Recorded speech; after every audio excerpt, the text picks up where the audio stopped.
Assalomu alaykum, kanalim kuzatuvchilari. Kanalimga xush kelibsizlar. Bugun sizlar bilan juda ham mazali zakaz uchun tort tayyorlaymiz. Biskviti 100% o'xshab chiqadi. Albatta videoni o'tkazmasdan oxirigacha ko'rishingizni tavsiya qilaman. Bismillahirrohmanirrohim deb 6 dona tuxumni oq sariqdan ehtiyot bo'lib ajratib olishdan boshlaymiz. Oqiga bir chimdim tuz solib, mikserni baland tezligida qattiq ko'pik bo'lguncha ko'pirtirib olamiz. Mana shunaqangi shakar solmasdan qattiqqina ko'pik bo'lgandan keyin 7 osh qoshiqda shakar o'lchab olamiz. Mana shunaqangi osh qoshiqni to'ldirmasdan sila qilib 7 osh qoshiq shakar o'lchab olamiz.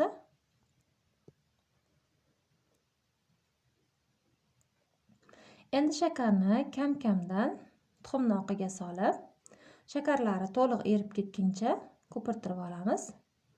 Darhol mikserni o'chirib qo'ymang, shakari yaxshi erib ketsin. Kommentariyada savol bergan ekanlar, biskvit cho'kib qolishi duxovkaga bog'liqmi deb. Duxovkaga umuman bog'liq emas qizlar. Biskvitni cho'kib qolishi uniga bog'liq. Unni kam solasizlar, cho'kib qoladi. Va biskvitni qonun qoidasi bo'yicha to'g'ri tayyorlasangiz, biskvitingiz 100% o'xshab chiqadi.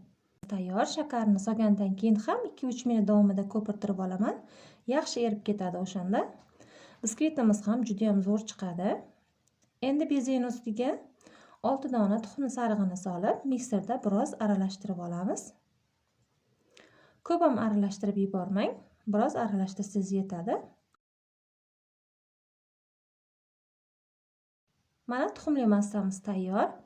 Endi shakarni o'lchab olgan qoshiqda 7 osh qoshiq oliy navli un o'lchab olamiz. Gramda ham yozib qoldirdim videoda. Описаниеda ham yozib qoldiraman.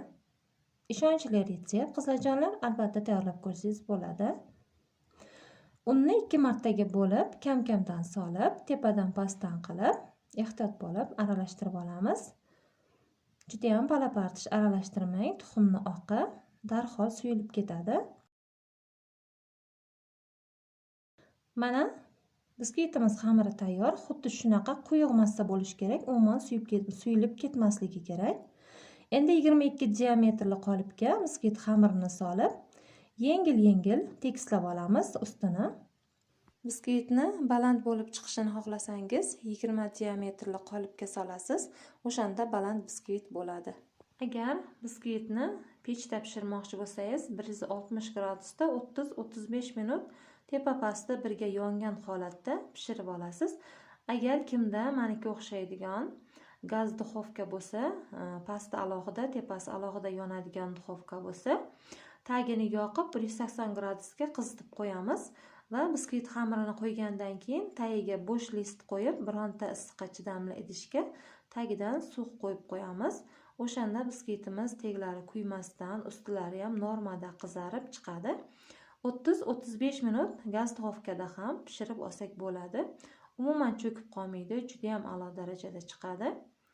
Shu usulda tayyorlab ko'ring. O'shanda gaz duxovkani tepasini yoqishga hojat qolmaydi. Bir xilda bo'lib chiqadi. Kommentariyada ko'p so'rashgandi, alohida yonadi gaz duxovkam, tepasi alohida, pasti alohida. Qanaqa qilib biskvit pishirishni bilmayapman, opa, aytib boring deganlar uchun ko'rsatib o'tdim. Xuddi shunaqa videoda ko'rsatilgandek qilib pishirsangiz bo'ladi, 100% o'xshab chiqadi. Biskvitni to'liq sovigandan keyin qolipdan chiqarib olamiz va o'zimiz xohlagan korjlarga bo'lib olsak bo'ladi. Kesib oralarini ham ko'rsatib o'tdim. Juda ham zo'r chiqadi qizlar. Mana videoda ham ko'rsatib o'tdim.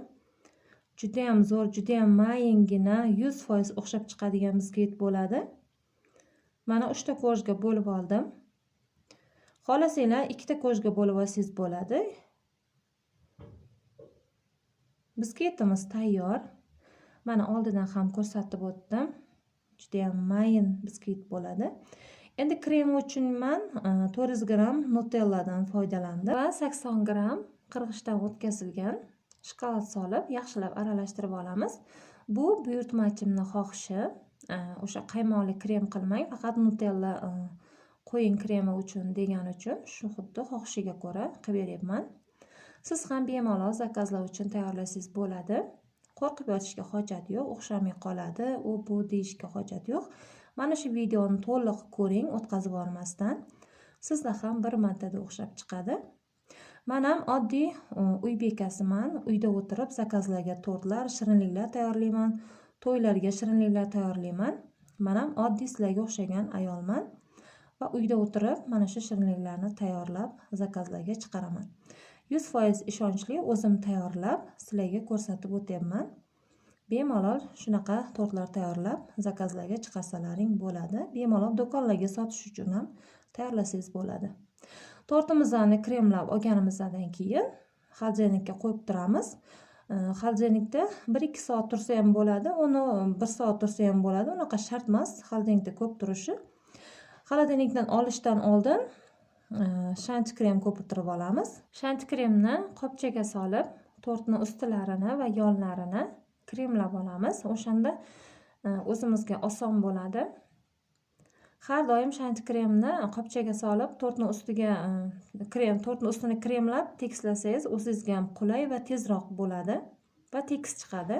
Endi 80 gram malina jelini yumshatib olamiz va tortni ustilariga xuddi videoda ko'rsatilgandek qilib yonlariga oqizib, ustilariga qo'yib olamiz va cho'p yordamida avvaliga bir tomonga, keyin teskari tomonga qaratib chizib olamiz.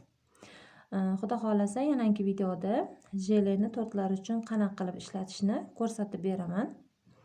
Qanaqa qilib yumshatishni ko'rsatib beraman. Buning uchun albatta videoga like bosib, obuna bo'lmagan bo'lsangiz, obuna bo'lib qo'ying. Endi qolgan shanti kremga 1-2 tomchida pushtirang qo'shib olamiz va 1-2 aralashtirib olamiz. Juda ham yaxshi aralashtirishingiz shart emas.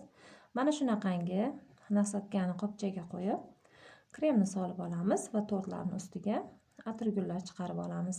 Videolarimizni 90% insonlar obuna bo'lmasdan ko'rayotgan ekanlar.